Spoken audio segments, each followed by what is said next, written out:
अचके में छूटल ही पराना में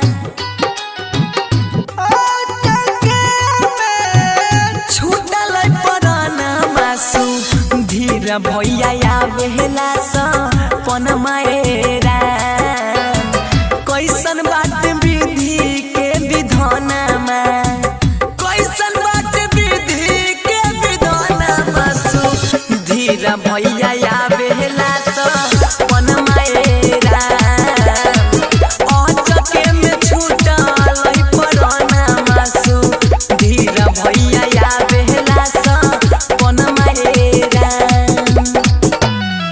Presented by Gunjan Recording Studio, Balhawazar.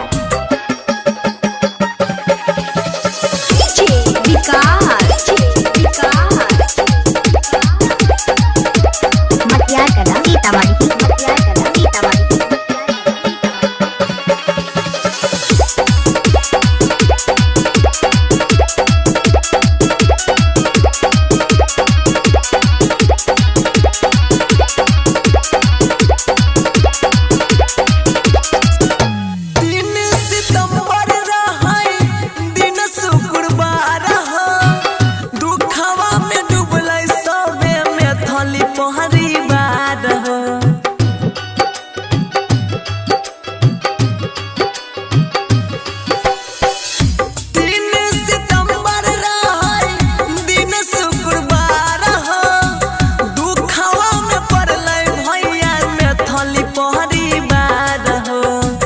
लाश लेके घर से चल